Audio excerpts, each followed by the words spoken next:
Pourquoi voter aux prochaines élections européennes? Est-ce bien utile? L'Europe ne fait plus recette, le Portugal, l'Espagne, surtout la Grèce, sont en crise économique, l'euro lui-même est remis en question, au Royaume-Uni, des partis politiques voudraient que l'Angleterre puisse quitter l'Union européenne, donc l'euroscepticisme, finalement, serait peut-être fondé. Et pourtant, tous ceux qui sont à l'extérieur de l'Europe éprouvent pour cette union un attrait qui ne faiblit pas. Je pense à la Turquie, à la Moldavie, aux Balkans et bien entendu, plus récemment, à l'Ukraine. Eh bien, peut-être parce que ceux-ci ont en tête ce que je vais vous raconter aujourd'hui. L'Union européenne est présente sur tous les continents, avec un réseau de 139 délégations que l'on peut comparer à des ambassades et qui la représentent auprès des États hôtes, mais aussi auprès d'organisations internationales comme l'ONU, la FAO, l'OMC, l'OSCE, c'est-à-dire l'Organisation pour la sécurité et la coopération en Europe. Et c'est bien l'Union en tant que telle qui, là, est représentée. La présence de l'Union européenne est loin de n'être que diplomatique. Elle déploie dans les pays en conflit ou en phase d'instabilité des missions civiles, militaires ou mixtes, comme en Somalie. Plusieurs exemples. L'Union a envoyé une mission de conseil et d'assistance militaire en République démocratique du Congo, une mission au Mali en appui des troupes envoyées par la France, également en Centrafrique. En février 2014, l'Union européenne a décidé d'envoyer une mission militaire d'environ 1000 soldats pour aider à rétablir la sécurité dans ce pays. Et à cela s'ajoutent les missions d'observation électorale présentes en 2014 dans 6 pays que vous voyez sur la carte.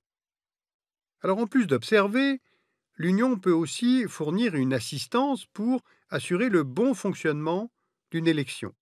C'est d'ailleurs une certaine façon d'exporter ses idéaux de respect des droits de l'homme et de la culture démocratique. Il y a aussi d'autres canaux qui assurent la présence de l'Union dans le monde, comme par exemple l'aide humanitaire, qui est gérée par ECHO, c'est-à-dire Office européen pour l'aide humanitaire.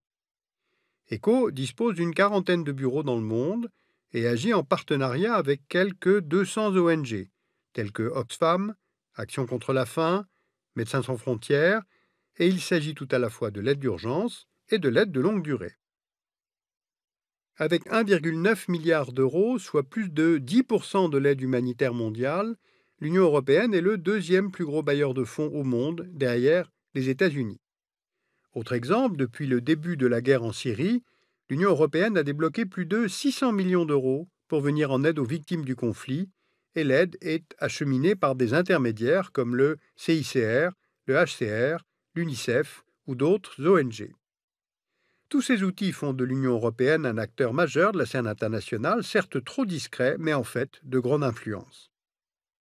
Par exemple, dans les négociations climatiques internationales, elle cherche à donner l'exemple en imposant des mesures très contraignantes à ses États membres, comme le paquet climat-énergie, c'est-à-dire réduction de 20% des émissions de gaz à effet de serre, 20% d'énergie renouvelable dans la consommation européenne, 20% d'économie d'énergie, tout cela d'ici 2020 pour tous les États membres. Et là, l'Union européenne négocie au nom de tous les États membres et les pousse vers des politiques plus ambitieuses. Eh bien, ce n'est ni simple à négocier à l'intérieur, ni à faire accepter à l'extérieur. Bien, mais l'Union européenne, c'est avant tout un acteur économique de tout premier plan. Voici le marché unique. Il rassemble les États membres de l'Union européenne et 3 autres États non membres, la Norvège, l'Islande, le Liechtenstein. Le marché unique repose sur le principe des 4 libres circulations, des personnes, des marchandises, des services et des capitaux. Et c'est aujourd'hui le plus grand marché unique au monde avec 511 millions de consommateurs. L'Union européenne est aujourd'hui la première puissance commerciale au monde, avec près de 15% des exportations mondiales de marchandises et 25% des exportations de services, et ce, devant la Chine et les États-Unis. En 2012, l'Union européenne était le premier partenaire commercial des puissances émergées, telles que la Chine, l'Inde et le Brésil, en termes de marchandises. Et l'une des illustrations de ce succès commercial de l'Union, c'est le groupe Airbus, l'ancien EADS. Cette entreprise aéronautique européenne a son capital détenu en partie par les États allemands, français et espagnols, Et le groupe Airbus est l'un des leaders mondiaux dans l'aviation de ligne. Vous voyez ici la répartition des commandes d'avions Airbus en 2013. Les deux plus gros marchés sont l'Amérique du Nord et l'Asie-Pacifique. Le principal concurrent d'Airbus est l'américain Boeing, et vous voyez sur ce graphique l'évolution des commandes entre 2007 et 2013 pour Airbus en bleu et Boeing en vert. Eh bien, l'entreprise européenne a fini par vendre plus d'avions dans le monde que le groupe américain, ce qui, en 4 décennies, est tout de même une belle performance. Cela dit, la part que l'Union européenne occupe dans le commerce mondial est aujourd'hui en recul, alors que les pays membres sont pourtant plus nombreux qu'avant. En 2004, la part de l'UE dans les exportations mondiales était de 18% pour les marchandises et 28% pour les services, et en 2012, elle est de 15% pour les marchandises et 25% pour les services. On peut d'ailleurs faire le même constat pour les États-Unis, dont la part dans les exportations baisse également. Alors pourquoi ce recul ? Eh bien, il y a 3 facteurs principaux. Il y a l'impact de la crise de 2008, la perte de compétitivité des entreprises européennes, sauf les allemandes, et la montée des émergents qui prennent des parts de marché, comme la Chine, dont la place dans les exportations mondiales s'est accrue entre 2004 et 2012, comme vous le voyez en rouge sur la carte. Maintenant parlons de l'euro, qui est un autre symbole de la présence de l'Union dans l'économie mondiale.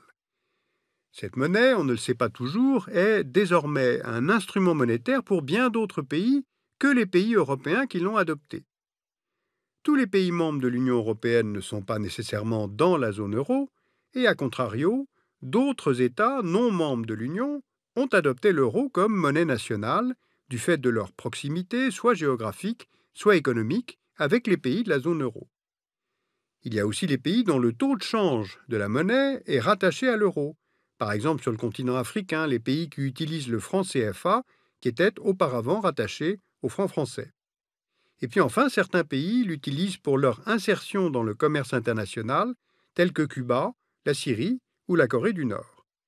Alors on ne le mesure pas toujours très bien, mais depuis sa mise en place en 2002, l'euro en fait s'est imposé dans l'économie mondiale. Aujourd'hui, 17% des transactions internationales se font en euros. En termes de monnaie papier, c'est la première monnaie fiduciaire mondiale à être échangée. Et puis surtout, ce que l'on ne sait pas, c'est que l'euro représente maintenant près de 25% des réserves mondiales de change. Si je résume, l'Union européenne représente 3% de la superficie des terres émergées, 7% de la population mondiale, mais près de 20% du PIB mondial en 2012, calculé en parité de pouvoir d'achat. On peut d'ailleurs en profiter pour rappeler que dans l'Union, le niveau de vie est tout de même très élevé. Le PIB par habitant, en parité de pouvoir d'achat, y est de 24 500 € en moyenne, alors qu'il est de 8 900 € pour la moyenne mondiale. Bien, mais de tout ce que je viens de mentionner, sans même vous avoir parlé des droits individuels, des mécanismes de protection de la personne, en fait les plus aboutis au monde, eh bien ceux qui habitent dans l'Union semblent n'en être plus conscients. Et pourtant, tout cela exerce un grand attrait, surtout chez nos voisins les plus proches. Eh bien là, l'Union applique différents types de politiques selon les configurations régionales. La politique européenne de voisinage, l'Union pour la Méditerranée, la synergie de la mer Noire, le partenariat oriental. Et ces diverses politiques de voisinage visent à renforcer la coopération entre l'Union et des voisins non candidats à l'intégration de l'Union européenne. Cela consiste en libéralisation des échanges, bien sûr, mais aussi protection de l'environnement, résolution des conflits, transparence politique, respect des droits de l'homme. Et tout cela, souvent, avec un soutien financier à l'appui venant de l'Union européenne. Eh bien, cette stratégie de l'aide et de l'attrait est efficace dans le cadre des processus d'élargissement. Vous voyez maintenant sur notre carte les pays candidats, l'Islande, la Serbie, le Monténégro, la Macédoine, la Turquie, et ils doivent remplir les critères dits de Copenhague. Cette politique de voisinage, par exemple, est très présente dans la région des Balkans. Il y a là un travail de fond pour l'évolution des institutions, du droit, évolution des sociétés, et c'est un travail qui est entrepris depuis maintenant une quinzaine d'années dans cette région des Balkans. Et puis il y a bien sûr le cas de la Turquie. qui depuis 1999 est candidate à l'entrée dans l'Union. Depuis, le pays, avec des hauts et des bas, tente de progresser dans le respect des critères de Copenhague grâce à l'adoption de réformes, notamment la diminution de la place de l'armée dans la vie politique, mais surtout ce qui est acquis maintenant en Turquie, c'est l'abolition de la peine de mort.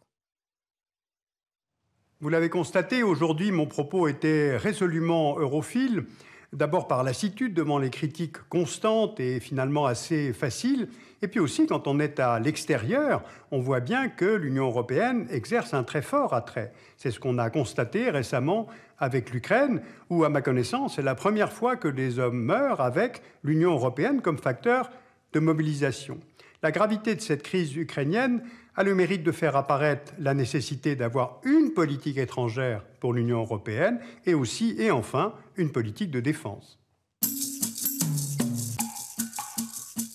Alors, je vous conseille de lire l'introduction à l'économie européenne de Jean-Christophe Defraigne aux éditions Debec. C'est très utile pour comprendre les enjeux économiques de l'intégration, mais aussi la crise qui affecte l'Union européenne et l'euro, et puis un dictionnaire de l'Europe, état d'hier et d'aujourd'hui, de 1789 à nos jours, d'Yves Tissier, aux éditions Vuibert. Et puis vous pouvez aller utilement sur notre site internet pour plus d'informations. Vous y trouverez de nombreuses références bibliographiques en français, mais également beaucoup d'ouvrages en langue allemande.